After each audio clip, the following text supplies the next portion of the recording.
Olá, bafônicos, tudo bem?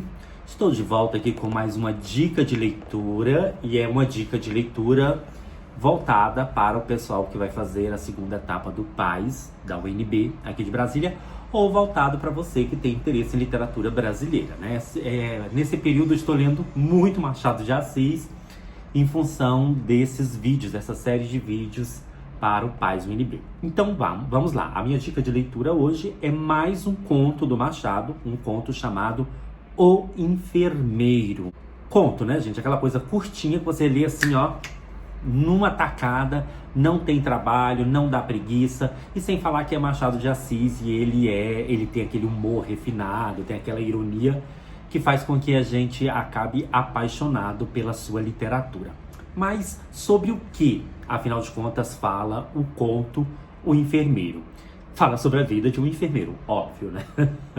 Enfim, em O Enfermeiro nós vamos acompanhar a história do Procópio. Procópio, ele é um enfermeiro, mas ele é um enfermeiro assim, por acidente, digamos. Porque ele trabalhava para um padre, amigo dele, fazendo ali cópias de documentos, de coisas eclesiásticas, porque ele não tinha mais nada para fazer, estava desempregado e ele achou essa ocupação. Um dia esse padre recebe a carta de um outro padre amigo dizendo que lá onde esse outro padre está, tem um coronel que está muito doente, que está mal e que está precisando de um enfermeiro particular e que paga bem.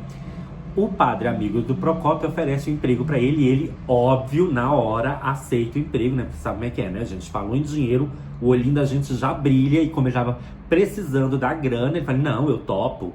Nem que não seja enfermeiro, mas virou naquele momento. Então, ele aceita o emprego e vai para a vila para cuidar deste coronel. Chegando na vila, vem o primeiro porém ali da história, porque o pessoal começa a falar para ele que aquele coronel não é muito boa bisca, né? Que ele tá entrando assim num rabo de foguete.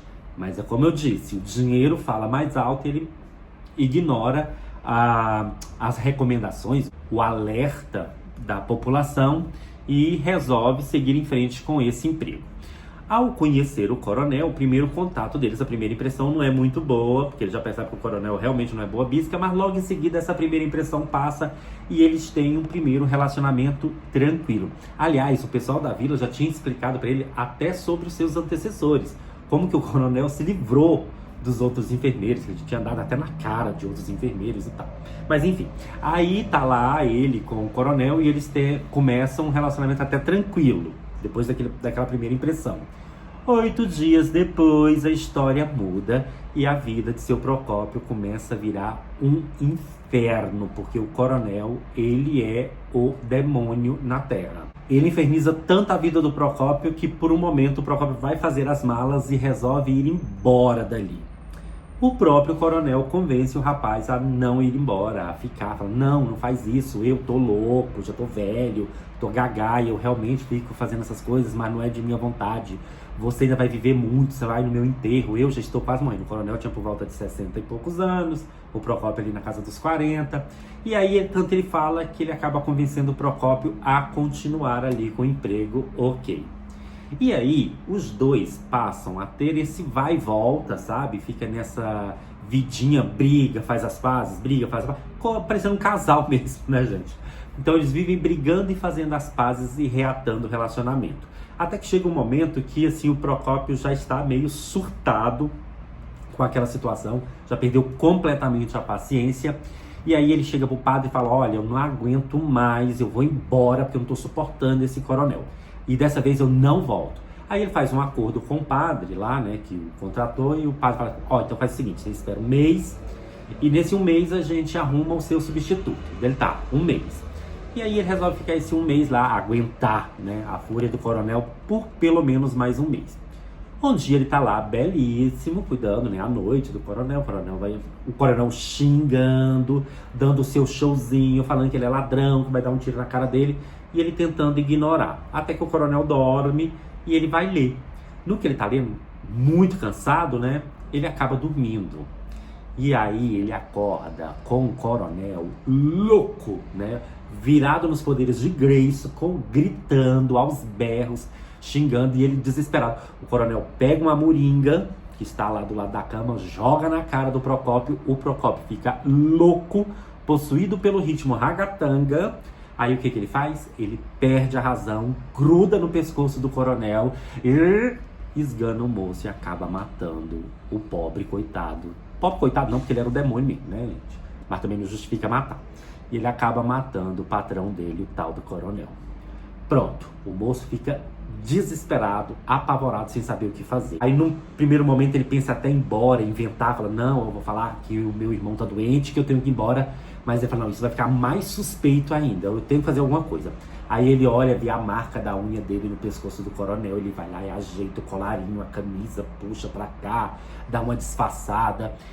Com a ajuda de um escravo meio cego, né, míope, ele acaba preparando o corpo do coronel, ele mesmo, né, acaba preparando o corpo do coronel pro enterro, que naquela época, né, gente, 1800 e pouquinho ali, não tinha IML, então os enterros eram feitos dessa forma mesmo.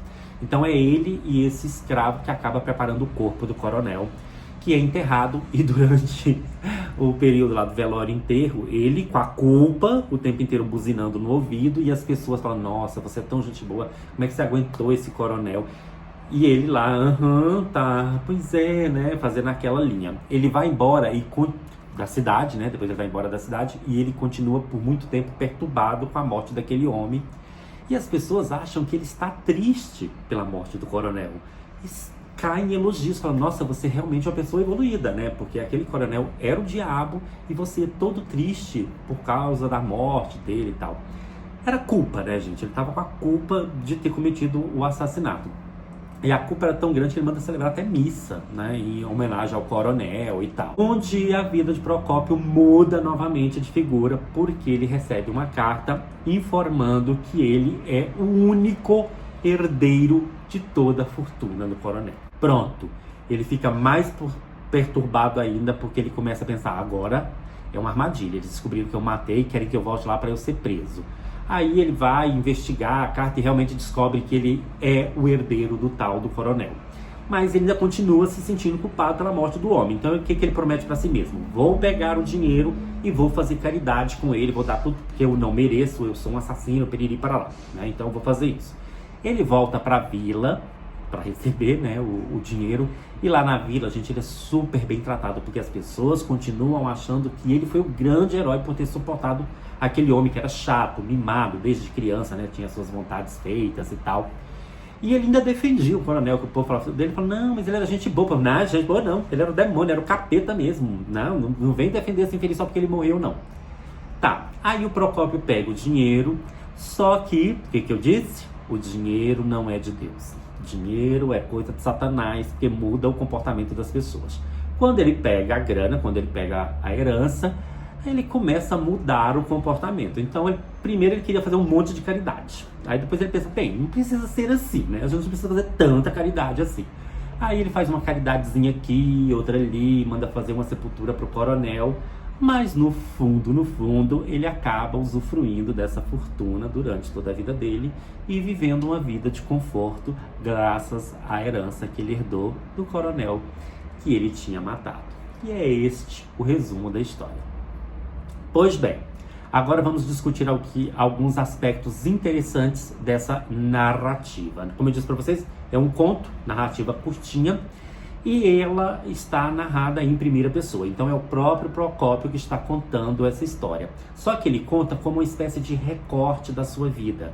Ele vai mostrar somente esse período da sua vida. E ele está contando para uma outra pessoa. É como se ele estivesse escrevendo uma carta para outra pessoa, contando este evento, este momento da sua vida. Então nós temos um recorte na vida do protagonista, porque ele até fala isso, que ele não vai contar a vida dele inteira, porque senão ia levar muito tempo. Então ele vai contar só esse pedacinho. Percebemos também na narrativa como que o poder e o dinheiro pode mudar a percepção das pessoas e pode corromper o ser humano, né?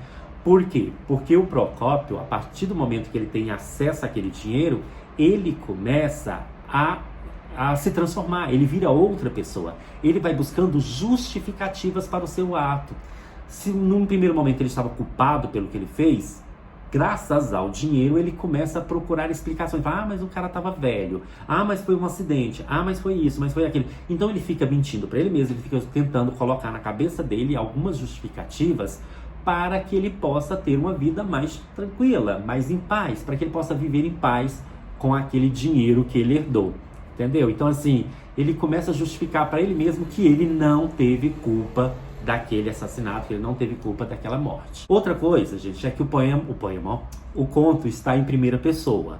Então a gente tem que ficar um pouco meio desconfiado do que está contando ali, né? Como é em primeira pessoa, nós só temos a percepção e a visão do Procópio sobre os fatos. Será que ele está contando a verdade? Será que realmente foi um acidente? Será que aconteceu daquele jeito que ele contou? Porque ele já tinha contado mentiras pontuais. Por que ele não poderia estar mentindo sobre toda a história, né? Então isso aí a gente pode ficar em alerta também. Mas por outro lado, se a gente pega o início do conto, a gente vê que tem ali um alerta. Quando ele diz o seguinte, olha, só publique ou divulgue isso aqui depois que eu morrer, né? Que ele fala para a pessoa para quem ele está mandando o relato. Então se ele tinha medo de que a coisa vazasse, pode ser que ele estivesse falando a verdade também, não sei. Mas uma característica do Machado de Assis que é deixar a gente com a pulguinha atrás da orelha e ficar pensando sobre as coisas e imaginando, será que foi isso realmente que aconteceu? Será que tinha outra coisa por trás? Machado de Assis é mestre em fazer isso, tanto nos seus romances quanto nos seus contos. Então é isso, gente. Esse foi o breve resumo e explicação sobre O Enfermeiro do Machado de Assis. Espero que ajude vocês na prova do PAS. Espero que ajude você que não vai fazer o PAS, mas que tenha que estudar esse conto de alguma forma. Ou espero que seja pelo menos divertido para você que gosta de Machado de Assis, tá bom? A gente se encontra que eu ainda tenho que fazer mais um vídeo sobre outro conto do Machado, que é Pai contra Mãe. Se eu conseguir, eu faço hoje. Se eu não conseguir, eu faço depois. Tchau!